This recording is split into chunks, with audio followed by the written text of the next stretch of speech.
Deus. A paz do Senhor Jesus, igreja do avivamento, amém? Glória a Deus. Quem está aí dando glória a Deus aí? É o fechamento ali. Abra sua Bíblia em 2 Coríntios de 1 a 5. Esse texto que eu vou ler para a gente adorar o Senhor com a oferta, irmãos, e com o dízimo. Esse texto, ele mexe muito comigo, né? Ele mexe muito comigo. E antes de eu ler, eu já vou falar por que ele mexe comigo. A gente vê uma igreja, ou as igrejas da Macedônia, elas tendo um coração muito generoso para abençoar a obra de Deus. E Paulo, ele cita as igrejas da Macedônia pela generosidade, pelo coração de manter o seu ministério, porque ele está falando para a igreja de Corinto que tinha dificuldade de contribuir. Paulo, em Corinto, ele tem que defender o sustento ministerial. Paulo, em Corinto, ele tem que usar de metáforas para poder o povo entender.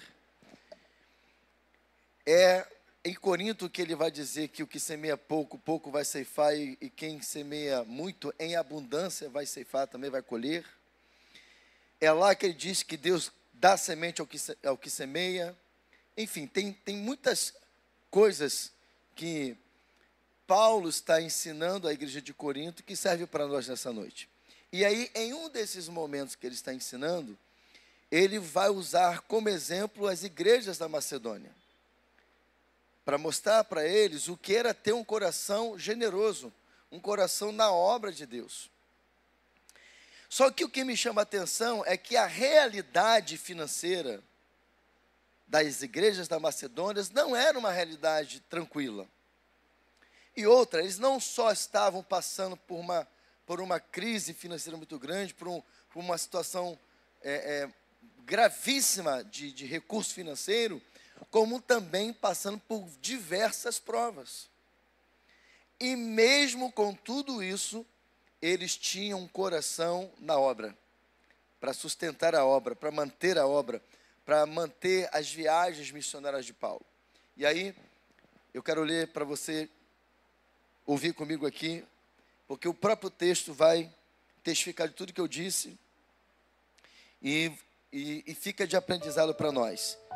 Eu gosto até de dizer o seguinte, quando eu li esse texto: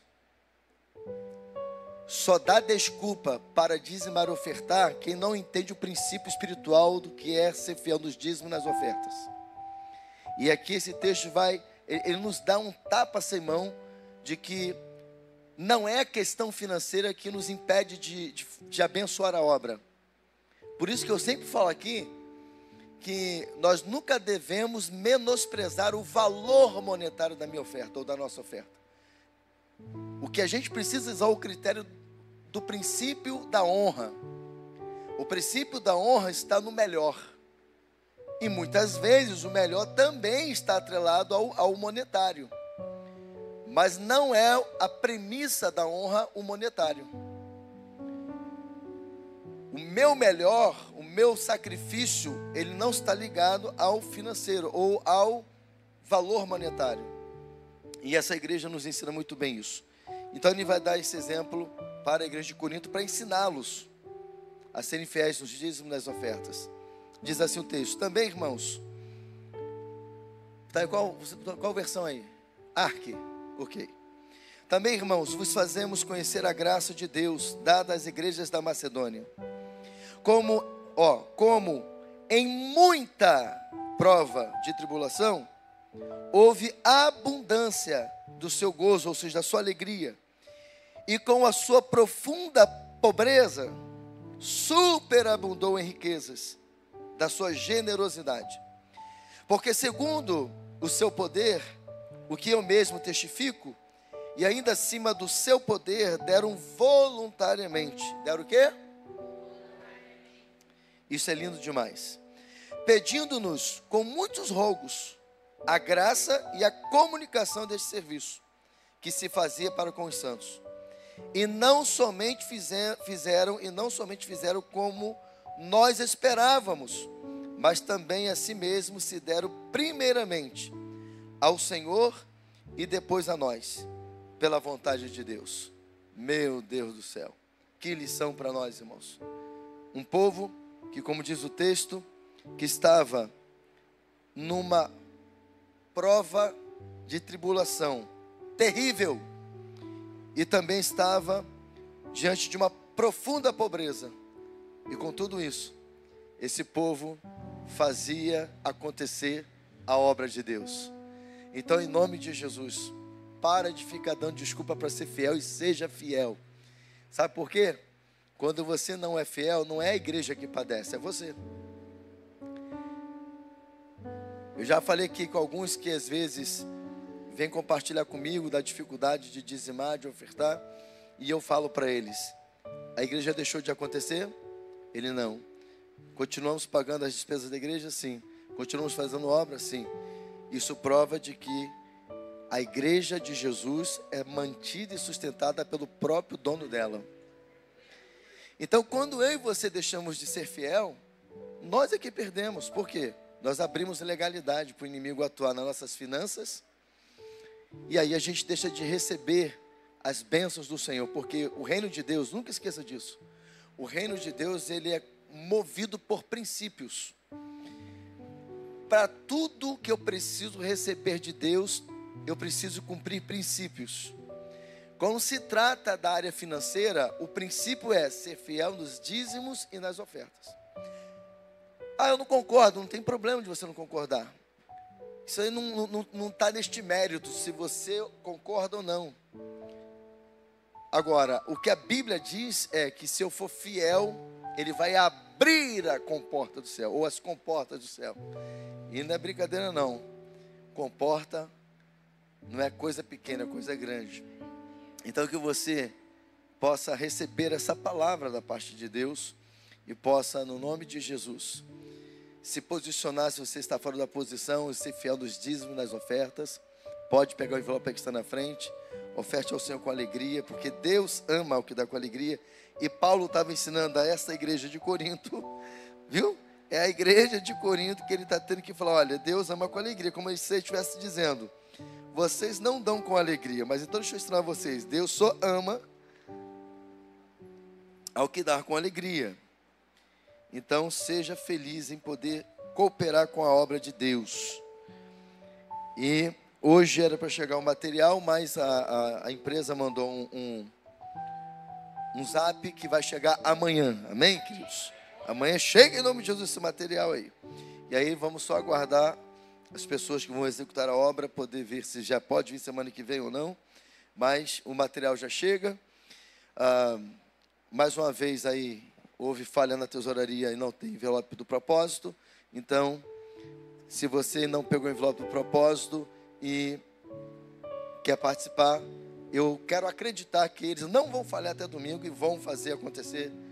Porque essas coisas assim eu amo, irmãos, adoro. Entendeu? Mas amém, faz parte, né? Então que você possa aí abrir teu coração também para fazer parte dessa obra de ampliação que já vai começar. E Deus está agindo, irmãos. E Deus está agindo. E eu creio que esse ano ainda vai começar a ser feita a encosta ali atrás. E eu acredito muito nisso. E deixa eu te dar uma notícia. Depois eu dou. Não. Então eu vou dar para você, que você está aqui, vou te honrar. Quando veio uma equipe aqui, a última vez, não tem nem um mês, eu acho, já para poder planejar a encosta, no final da conversa foi dito o seguinte: talvez demore um pouco mais fazer a encosta, porque nós vamos ter que fazer a topografia aqui do lugar. E aí, para a glória de Deus, nós dissemos para eles: vocês não vão precisar de fazer a topografia, nós já temos a topografia já. Aí, aprenda uma coisa aqui com os homens de Deus. Às vezes a gente não consegue enxergar o que um homem de Deus enxerga. quando nós pegamos aqui do lado para fazer o estacionamento, e ainda é como aluguel, e que nós fomos fazer a sondagem do terreno, sondagem, a topografia, o projeto arquitetônico, a gente já fez com a visão de que Deus vai nos dar. Eu pensei que você estava feliz com isso, mas amém. Então o que acontece? Essa questão, às vezes, mexe com as pessoas. Fala assim, mas para que isso? Para que isso? Vai fazer uma sondagem, vai fazer uma topografia de um terreno que ainda não é nem da igreja? Isso é falta de visão. Agora, já pensou se eu tivesse feito só daqui da igreja? Ia faltar uma outra parte para fazer encosta. Então isso chama-se visão. A gente sempre tem que buscar olhar com a ótica de Deus. Então, guarde uma coisa no seu coração. O Deus que você serve, que eu sirvo, é um Deus grandioso. Quando você tiver que sonhar, sonhe grande, sonhe alto. Se ele vai realizar o sonho ou não, é outra história. Isso não compete a mim e a você. Mas quando você quiser sonhar algo, planejar algo, vai o mais alto que você puder. Não olhe para a sua situação financeira, para a sua situação social, mas sonhe alto, alto. Ah, Jesus, deixa eu quieto. Vamos orar. É muita informação. Senhor, eu quero glorificar o Teu nome por essa palavra tão poderosa, Senhor. Essa palavra que nos ensina que nós devemos, em todo o tempo, principalmente na hora da crise, principalmente, Pai, na hora da dificuldade, semear no Teu reino. Senhor, mais do que a minha palavra, é a Tua palavra que está dizendo isso, Senhor. Espírito Santo, convence os Teus filhos e filhas de participar, ser participantes, melhor dizendo, da Tua grande obra nesse lugar. Que haja alegria no meio do Teu povo, Senhor, e que o Teu povo, Seu Deus, possa sempre ter o argumento de que tem para abençoar, independente de valor, Senhor. Mas que haja um coração grato, um coração alegre em poder fazer isso. Que todo aquele e toda aquela que tem procurado, Pai, viver debaixo dessa fidelidade, possa, Seu Deus, experimentar o sobrenatural nas finanças. Abre as comportas dos céus, como diz a Tua palavra, Senhor. Toma aqueles que já romperam em fé, pegaram o envelope, Seu Deus, do propósito de Páscoa, do duplo favor, e já vai liberando o duplo favor, Pai, nas finanças dos Teus filhos. Que aqueles que pegaram pela fé, estão clamando para que o Senhor dê a semente a eles, que eles também alcancem essa semente, Pai, para a glória do Teu nome. Nós abençoamos o Teu povo nesta hora, Pai, em nome de Jesus, amém e amém. Não tem quando Deus nos der aqui em frente, que vai ter o estacionamento para a igreja? Cenas do próximo capítulo.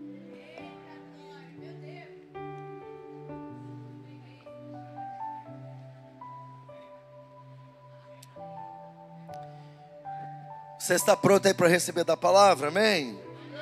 Romanos capítulo 15, versículos 5 e 6. Deus abençoe todos que estão nos visitando. Que você seja muito abençoado aqui nessa noite. Que você volte para sua casa melhor do que como chegou aqui. Amém?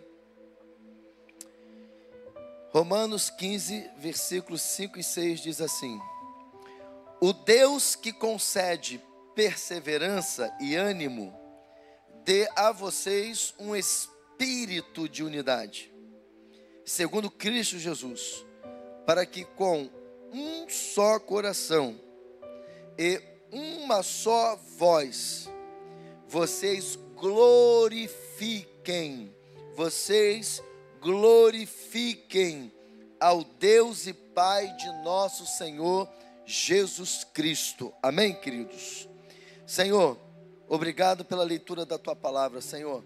Que o Seu nome, Pai, seja exaltado por meio da pregação da Tua palavra, Senhor. Que o Senhor nessa noite encontre coração fértil. Encontre, Seu Deus, uma mente, Seu Deus, aberta para receber o ensinamento da Tua palavra. Aviva-nos, Pai, por meio desta palavra. e que vidas sejam transformadas para a glória do teu nome, Jesus. Amém e amém. Diga assim comigo: qual o propósito básico da igreja?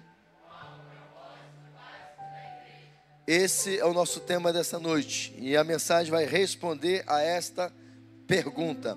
É uma palavra de ensinamento, mas muito importante, porque você precisa saber caminhar no reino de Deus. E dentro disso você precisa saber também qual o propósito básico da igreja. Para que você serve ao Senhor, ou qual é o propósito de você servir ao Senhor. São vários, mas esse aqui é o básico. Esse aqui é o que você precisa aprender e não esquecer nunca mais.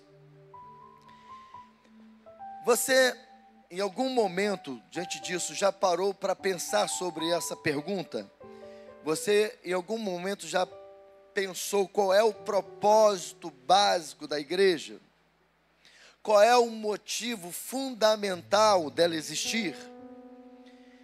Então, principalmente nós do Ministério Batista Betel, nesse tempo de avivamento que temos vivido, diante do que temos visto o Espírito Santo realizar em nós e através de nós, é importantíssimo nós conhecermos qual é o propósito principal da igreja, ou o propósito básico da igreja. Para que nós não venhamos, escute isso, para que nós não venhamos nos perder na caminhada e interrompermos o mover do Espírito Santo em nossas vidas e comprometer a missão que o Senhor nos confiou de proclamar o último avivamento da igreja na terra. Então, compreender, aprender sobre o propósito básico da igreja vai nos ajudar a não cometer esses equívocos.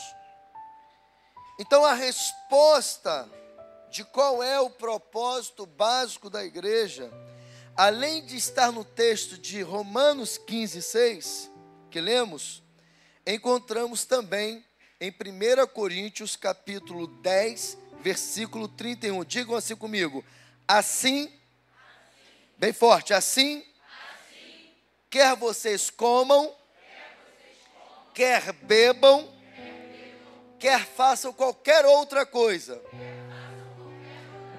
façam tudo para a glória de Deus. Amém? O propósito básico da igreja é, em todo tempo, glorificar doutrinariamente como igreja. Portanto, o propósito básico da igreja é glorificar ao Senhor nosso Deus. Esse deve ser o nosso maior alvo como cristão. Como diz lá em Romanos 11:36, porque dele, e por ele, e para ele são todas as coisas. Glória, pois, a ele eternamente, completando o texto. Então, querido, querida, você que agora é um crente em Jesus, que já é crente em Jesus há muito tempo, o principal propósito de vida cristã que eu e você temos é, em todo tempo, glorificarmos o nome do Senhor. Isso aqui é crucial para nós como cristãos. Então, agora que nós temos revelado o propósito básico da igreja, como estamos, né? E aí agora começa Deus tratar comigo e com você. Então, como estamos nos comportando como igreja, como a noiva de Cristo? Será que estamos glorificando a Deus com toda a nossa vida? O que você diria? Uma pergunta retórica. Não precisa me responder. Será que você no seu dia a dia está vivendo uma vida cristã, aonde o nome do Senhor está sendo glorificado? Nós que temos falado tanto aqui de avivamento e temos realmente vivido algo muito poderoso de Deus, será que o avivamento que está acontecendo nesta casa, que está acontecendo na minha vida, tem sido para a glória de Deus? Porque, amado, se a nossa vida cristã, se o que estamos fazendo aqui não tiver esse propósito, já já isso vai acabar. Porque Deus não divide a sua glória com ninguém. Com ninguém. Então, vamos nos aprofundar sobre o assunto e vamos fazer uma autoavaliação agora. Deus vai tratar comigo e com você nessa noite. Isso também é palavra de avivamento. Porque muitas vezes no avivamento Deus vem nos confrontando, Deus vem nos parando as nossas arestas. Em meio ao avivamento, Deus nos confronta naquilo que mais estamos falhando, porque na verdade Deus não quer que esse avivamento seja fogo de palha, mas seja um avivamento consistente, um avivamento que realmente glorifique a Deus. Então, em primeiro lugar, a pergunta é: estamos glorificando a Deus com o nosso corpo? Em 1 Coríntios 6,19, a Bíblia vai dizer: acaso não sabem que o corpo de vocês é santuário do Espírito Santo que habita em vós, que lhes foi dado por Deus, e que vocês não sois de vós mesmos? Eu não sei se você tem consciência disso. Saber você sabe. Se tem um texto que essa igreja muito replica aqui, é esse texto. Volta e meia estamos falando sobre esse texto, de que somos o templo do Espírito Santo. Agora, mais do que conhecer o texto, você tem consciência do que representa esse texto, do que ele significa para a sua vida cristã? Isso aqui é tanto para as mulheres quanto para os homens. Nós precisamos saber nessa noite se nós estamos glorificando a Deus como cristãos através do nosso corpo. Nós não podemos, irmãos, excluir isso. E nada desse papo aqui nessa igreja de que estamos no século 21, 2010, 2030, não importa. A palavra de Deus não mudou e nem vai mudar. A sã doutrina da palavra é a mesma. E essa igreja preza pela sã doutrina da palavra. Deus, Ele tem sim zelo com o templo do Espírito Santo que Ele instituiu em nós. Então nós, como cristãos, nós não podemos excluir este tema da nossa vida cristã. Eu preciso saber se eu estou glorificando a Deus com o meu corpo, porque senão, irmãos, esse avivamento não é genuíno. Então, como está a sua consciência a respeito desta temática? E o motivo do apóstolo Paulo fazer essa pergunta é declarado no versículo 20, que é o versículo anterior de 1 Coríntios, capítulo 6, que ele diz assim, ó: vocês foram comprados por alto preço, portanto, diga-se comigo, portanto, glorifiquem a Deus com o seu próprio corpo. Então Paulo está dizendo para a igreja de Corinto: vocês sois templo do Espírito Santo. Porque a igreja de Corinto também estava vivendo uma vida carnal, promíscua. Está lembrando, ele vai dizer a razão: vocês foram comprados por um precioso sangue, por um alto preço de sangue. Você acha, olha aqui para mim, queridos, você acha que foi fácil para Jesus se fazer como um de nós e morrer naquela cruz? Nessa ida em Israel, um dos lugares mais chocantes para nós da caravana foi ter ido à casa de Caifás. Antes que Jesus fosse julgado, à noite, quando ele é trazido do Getsêmani, ele é levado para a casa de Caifás. E ao chegar na casa de Caifás, pegam Jesus e jogam Jesus, ou colocam Jesus dentro de uma cisterna altíssima, que agora que a história está sendo contada e que a gente consegue ir lá e ver aonde era, a gente desceu de escada, e quando descemos de escada, uma altura maior que essa aqui, um buraco que só passava uma pessoa, e Jesus foi colocado ali dentro por uma corda, num lugar gelado, porque a gente entrou lá, estava gelado o lugar, no chão, tem foto do lugar, ali eu me prostrei, eu pude tentar pelo menos, sentir um pouquinho daquilo não sentir o que Jesus sentiu, mas tentar sentir pelo que Jesus sentiu, deu para entender?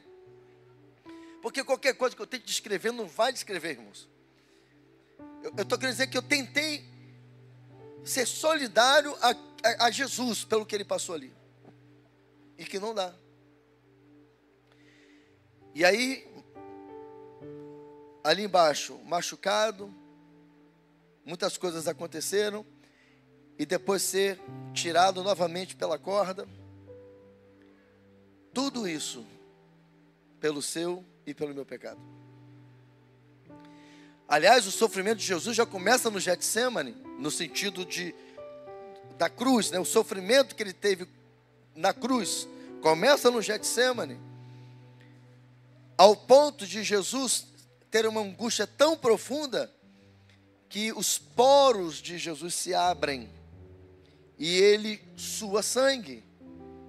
E a ciência médica diz que uma pessoa, ela chegando num alto grau de depressão, ela pode ter seus, eu acabei de dizer agora, seus poros dilatados e suar sangue. Foi lá no Getsêmani que ele disse assim: Senhor, se possível for, passa de mim este cálice. Então, quando Paulo está dizendo assim, olha, vocês são templo do Espírito Santo, vocês já não são de vocês mesmos, e a razão disso é porque vocês foram comprados por um alto preço, custou a vida de Jesus, custou o sofrimento de Jesus. Então, como se ele estivesse dizendo, vocês não estão dando valor àquilo que Jesus fez por vocês. Então, quando nós não glorificamos ao Senhor com o nosso corpo, nós estamos sendo cúmplices daquilo que Jesus viveu, daqueles que condenaram Jesus. Embora a história tinha que se cumprir, a profecia tinha que se cumprir, ele tinha que sofrer, ele tinha que morrer, senão nós estávamos perdidos de vez. Mas a verdade é que quando nós não glorificamos a Deus com o nosso corpo, nós estamos então dizendo para Jesus assim: não valeu de nada o que o Senhor fez por mim. Isso te choca? Isso mexe com você? Eu vou nem te olhar para você não ficar sem graça de responder, que é uma coisa muito particular. E a minha ideia aqui não é te expor, mas é fazer você mesmo se enxergar, eu me enxergar, porque a palavra é para nós, amém, irmãos? O que eu estou pregando para você, primeiro é para mim. Por isso que a pergunta é: será que estamos? Então eu estou incluído, não é vocês estão, é nós estamos glorificando a Deus com o nosso corpo. Por isso que Paulo, da igreja de Roma também, ele faz ele traz uma outra palavra forte, que eu também trago muitas vezes aqui.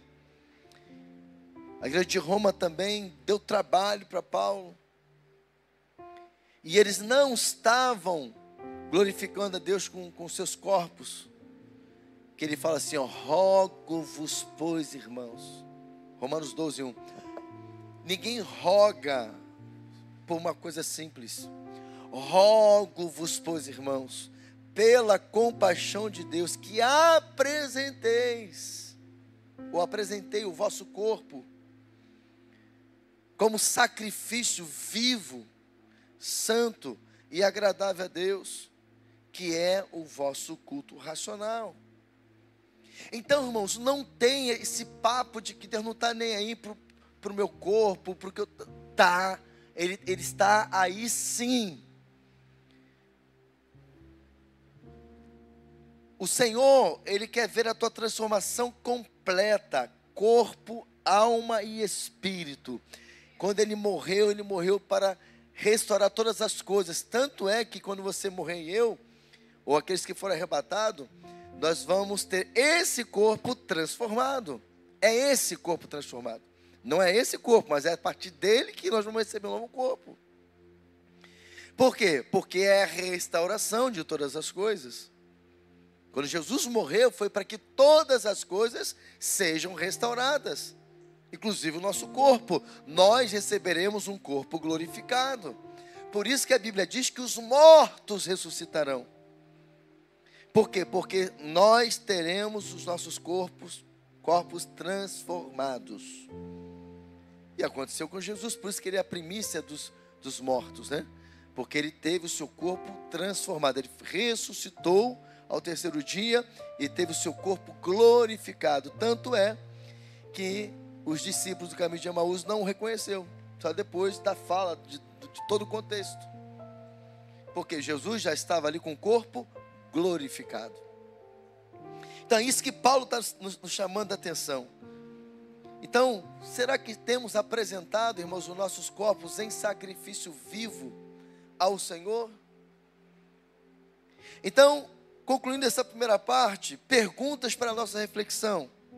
Aonde estamos levando o templo do Espírito Santo? O que estamos fazendo com ele? Como estamos vestindo ele? Eu não vou nem entrar nesse mérito aqui hoje, mas eu espero que você considere, principalmente essa última parte aqui, como você está vestindo o templo do Espírito Santo. E aí, em todas essas perguntas que eu fiz aqui, aonde estamos levando, o que estamos fazendo e como estamos vestindo, aí fica para a sua reflexão. Quando as pessoas olham para nós, qual é a comunicação visual que estamos transmitindo? De um servo ou uma serva de Deus, ou de pessoas mundanas? Quando as pessoas olham para você, qual é a comunicação visual que ela tem? Por exemplo, se você vê uma pessoa de branco, dependendo do emblema que ela está, você vai identificar se ela é uma enfermeira, se ela é uma médica. Se você vê alguém com roupa camuflada, você vai discernir ele que é um soldado. E você vai poder dizer quem é aquela pessoa, ou pelo menos supostamente aquela pessoa, por aquilo que ela está vestindo. E quando as pessoas olham para você, vestido, será que eles dizem, ali vai um homem de Deus, ali vai uma mulher de Deus? E com isso o nome de Deus está sendo glorificado, ou você está transmitindo uma imagem de alguém que não faz parte do reino de Deus, ao ponto de que quando alguém descobre que você é crente, vai dizer, sério? Fulano é crente? Fulano é crente? Será que o pastor não está vendo esse negócio não? Será que a pastora está vendo esse negócio não, gente? E as redes sociais, hein? Ê, Jesus, meu Deus do céu. Se você quer glorificar a Deus com o seu corpo, permita que Ele te confronte nessa noite. E se for necessário, busque corrigir a rota. E cuide da maneira, preste atenção, cuide da maneira bíblica do templo do Espírito Santo. Porque segundo o texto de 1 Coríntios 19, uma vez que entregamos as nossas vidas para Ele, o nosso corpo não nos pertence mais.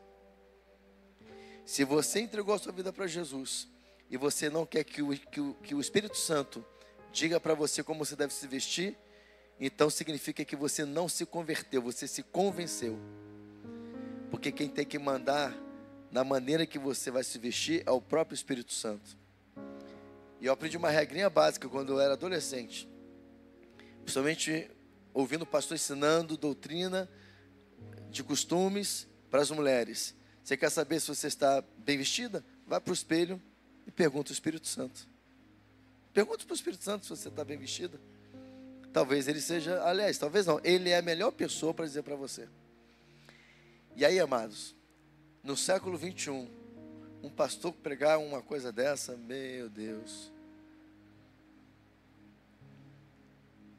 Fica todo mundo assim, igual vocês estão olhando para mim. Mas é a palavra de Deus, irmãos. Um dos propósitos do avivamento é nos trazer de volta para a essência do Evangelho. A gente não pode, a igreja caiu em 2 erros. Um erro do extremo da vestimenta. Aí começou a se condenar o exagero que se pregou de costume de vestimenta. Aí ela foi para um outro extremo. Não tem vestimenta. Não tem. E aí um monte de pastores, talvez porque não quer ver a igreja vazia e não quer pregar a palavra de Deus. Deixa eu falar uma coisa para você. O meu maior desafio como pastor é te levar para a eternidade. Quanto mais essa igreja crescer, mais eu vou ficar feliz como ser humano. Mas se isso vai me custar abrir mão de princípios e valores, eu prefiro ter uma igreja vazia. E se você entende o que eu estou dizendo, a cada dia, se vista da maneira que agrade ao Senhor. Amém, amados? No nome de Jesus. Você recebe essa palavra?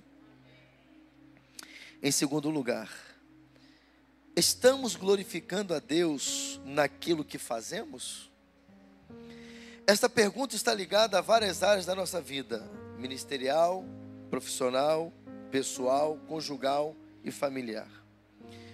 Glorificar a Deus naquilo que faço significa engrandecer, exaltar ou elevar o nosso Senhor Deus ao mesmo tempo em que nos humilhamos e acatamos a sabedoria e a sua autoridade.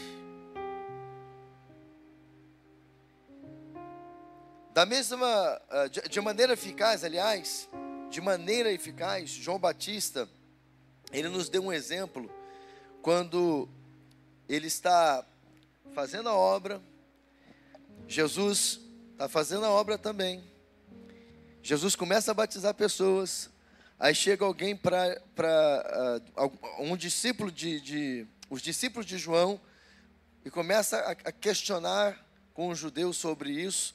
E aí chegam para João e diz: olha, aquele que você batizou, aquele que você declarou que é o Cordeiro de Deus que tira o pecado do mundo, também está batizando. Irmãos, já percebeu, em todo tempo o inimigo está trabalhando, né? Só que graças a Deus que João estava ligado. O diabo estava ali querendo mexer no ego dele, mas ele sabia quem era aquele que ele tinha batizado e sabia quem era aquele que ele declarou: eis aí o Cordeiro de Deus.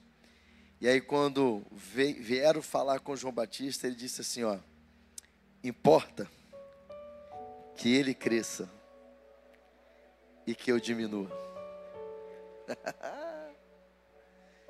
Quando alguém disser assim: fulano está querendo passar à tua frente, fulano está querendo, importa que o Senhor cresça e eu diminua. Porque, irmãos, se a gente não estiver glorificando a Deus com aquilo que fazemos para Deus e no reino, se não é para que Ele cresça e eu diminua, isso não é o evangelho genuíno de Jesus Cristo. João Batista entendeu que o propósito do seu ministério, escute isso, era de glorificar a Deus. Então quando ele estava falando assim: olha, importa que ele cresça e que eu diminua, ele estava glorificando Jesus naquele momento. Quando questionado pelos sacerdotes e levitas sobre a sua identidade, então ele disse isso: importa que ele cresça e que eu diminua. O que fazemos nesta casa, no voluntariado, é para a glória de Deus, irmãos. Aonde você hoje serve nesse ministério, é para a glória de Deus? Ou você está fazendo para o homem ver, para você ser reconhecido por alguém aqui dentro? Nós precisamos, irmãos, de vez em quando receber palavras como esta. Porque daqui a pouco, se a gente não tiver do Espírito Santo essa régua para nos medir, a gente vai começar a fazer as coisas no reino de Deus para a nossa glória. Ainda mais quando a gente achar que estamos fazendo bem, ou que está todo mundo comentando. Isso quando começar a receber elogio, não deixe de receber, porque dizer que não gosta de elogio é falsa humildade. Mas ao receber o elogio, transfira a glória para Deus. Você entendeu o que estou dizendo? Receba sim elogios, porque isso é de Deus. O que não é de Deus, quando eu recebo o elogio e digo, a glória é minha, o louvor é meu. Mas quando eu sou elogiado por aquilo que estou fazendo, o princípio que João está nos ensinando, de que ele cresça e eu diminua, é dizer, Senhor, obrigado por o Senhor estar me concedendo esse privilégio de fazer algo tão bem que as pessoas estão reconhecendo, mas a glória é tua, o louvor é teu. Se não fosse o Senhor me capacitar, se não fosse a tua unção sobre mim, Senhor, nada disso seria possível. Então, amados, que você possa glorificar o Senhor em tudo que você estiver fazendo. Neste tempo de avivamento, estamos buscando cumprir a missão para glorificar a Deus, ou para batermos no peito e dizer que somos a igreja do avivamento. Não podemos deixar isso acontecer. O que nós precisamos é lembrar de 1 Coríntios 10, 31. Assim, quer vocês comam, quer bebam, quer façam qualquer outra coisa, façam tudo para a glória de Deus. Em terceiro lugar, estamos glorificando a Deus em quaisquer circunstâncias? Em Romanos 8, 28, o apóstolo Paulo nos ensina: sabemos que todas as coisas cooperam para o bem daqueles que amam a Deus, daqueles que são chamados segundo o seu propósito. Então, nós que servimos ao Senhor, na nossa caminhada vai ter momentos difíceis. E quando estes momentos chegam, qual é o nosso comportamento? Como lidamos com os momentos difíceis? Murmurando ou tomamos a decisão de glorificar o nome dele? Muitos de nós conhecemos esse texto que eu citei, mas será que mais do que conhecê-lo, estamos praticando, de saber que tudo coopera, que em tudo o nome de Deus é glorificado? Eu sei, irmãos, que é difícil às vezes, não é fácil às vezes a nossa caminhada. Há tempos de guerra, há tempos de desafios, há tempos onde parece que tudo está dando errado. Há momentos que a gente olha para um lado, para o outro, e só vê guerra, só vê luta, só vê dificuldade. Mas é nesse momento que nós precisamos colocar a nossa fé em prática e dizer: Senhor, eu não estou entendendo nada, está doendo, está difícil. Eu confesso para o Senhor que as forças estão indo embora. Eu confesso para o Senhor que está me faltando ânimo. Eu confesso para o Senhor que está difícil de sorrir. Mas em tudo isso, Senhor, eu quero que o Senhor me renove, porque eu quero, mesmo nesse tempo difícil, glorificar o Teu nome. Se você quer passar na prova de Deus, decida no momento difícil glorificar o nome dEle, exaltar o nome dEle, e você vai ver o que Deus vai fazer. Porque eu sei que tem dias que acordamos e o sol está brilhando, Estamos vivendo um tempo bom, mas também tem dias que ao invés do sol acordamos com uma grande tempestade. Mas diante das circunstâncias, decida glorificar o nome do Senhor. O rei Davi nos dá um grande exemplo a esse respeito. Se você ler o Salmo 145 e o Salmo 86, escute bem. Se você ler o Salmo 145 e se você ler o Salmo 86, em ambos os salmos, você vai ver Deus glorificando a Deus. Olha, o salmista glorificando a Deus. A semelhança destes salmos é o fato dele estar glorificando a Deus em ambas as circunstâncias. Mas a diferença é que no Salmo 145, ele está vivendo um tempo de alegria. Mas no Salmo 86, ele está pedindo por socorro. Então, mesmo no dia de pedir o socorro, é possível glorificar a Deus. Não é o texto aqui de Salmos, mas assim, um dos textos que mais eu vibro do salmista é o Salmo 42. Porque quando você começa a ler, coloca aí para mim o Salmo 42, por favor. Quando você começa a ler o Salmo 42, você vê um homem sedento por Deus. Se parasse no versículo 2, você acharia que ele estava vivendo o melhor momento de avivamento da vida dele.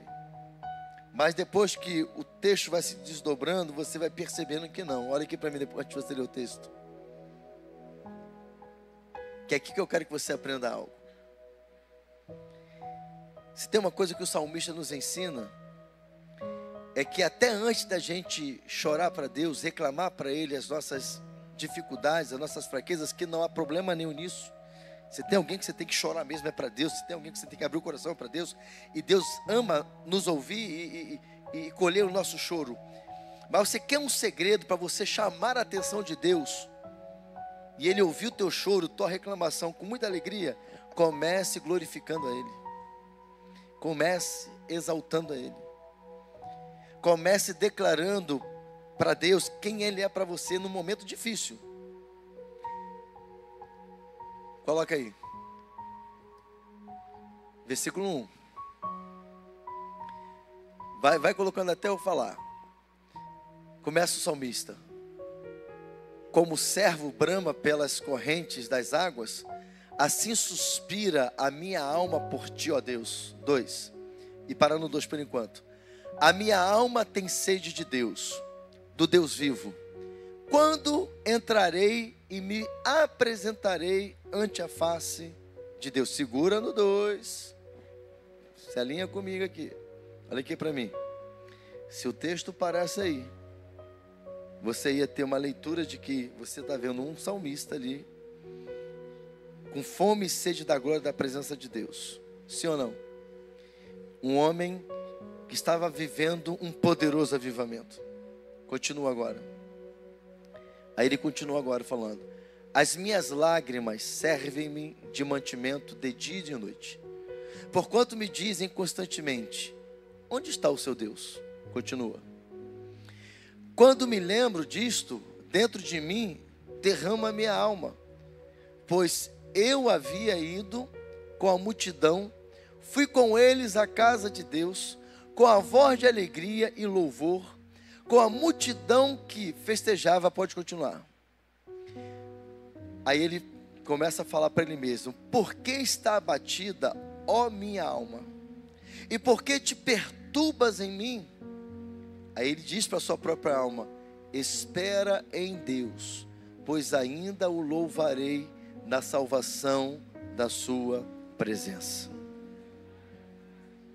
No momento de socorro, de dor, de angústia, o salmista decidiu dizer para Deus, antes de reclamar, ele disse: Senhor, a minha alma tem sede de ti. Assim como a corça, a tradução com a palavra corça é mais comum para a gente. Assim como a corça anseia pelas correntes das águas, a minha alma anseia pelo Deus vivo. Porque o salmista sabia que o problema para sua alma não era diazepam, não era Rivotril, não era esse que você está tomando que você vai ficar liberto em nome de Jesus. Graças a Deus que não tem ninguém, que ninguém glorificou, então não tem ninguém precisando de libertação nessa área, aleluia. Se tinha, perdeu a benção. Ele sabia que a solução para a dor da alma dele, da opressão que ele estava vivendo, das acusações que ele estava recebendo, estava em Deus. Ele decidiu glorificar a Deus, ele decidiu ser o pregador para ele mesmo, porque de fora, ele não recebia palavras de incentivo, de fora, aqueles mesmos que iam na procissão, que iam lá adorar a Deus, que é a casa do Senhor, subindo com ele, adorando, cantando em outro tempo, eram aqueles que estavam dizendo: sorte, aonde está o seu Deus, cara?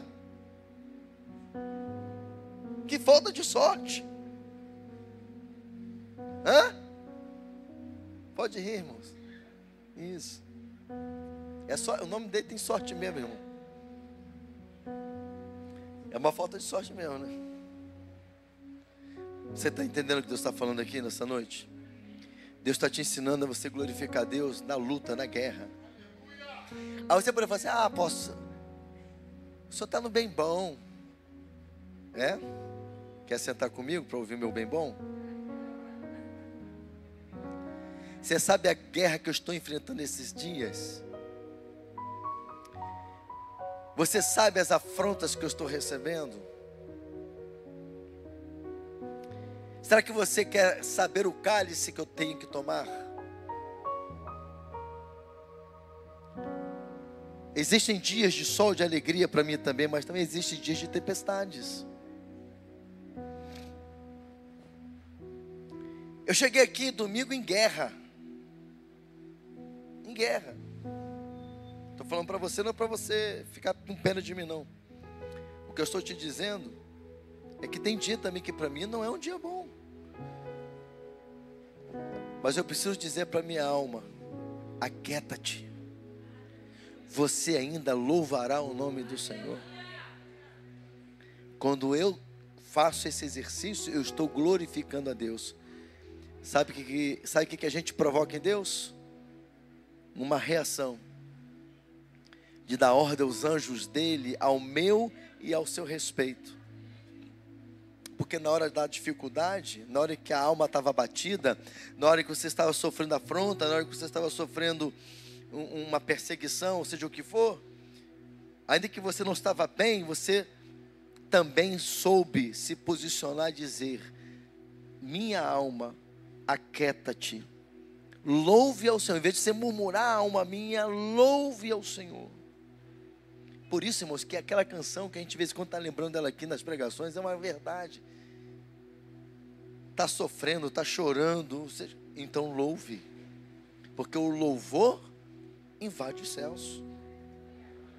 O louvor invade os céus. E aí quando o louvor chega lá no trono e invade o céu, aí vem a reação. Deus vai, quem lembra da letra?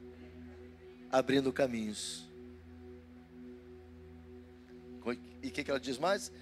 Abrindo caminhos, quebrando correntes, tirando os espinhos, ordena aos anjos para comigo lutar. A paz, Igreja do Avivamento. Você acabou de assistir uma poderosa palavra que veio do coração de Deus para a sua vida. E se você foi edificado, eu te peço, deixe o seu like, comente e compartilhe. E se você não é inscrito no nosso canal, inscreva-se e ajude-nos a espalhar o fogo do avivamento para o Brasil e as nações. Deus te abençoe.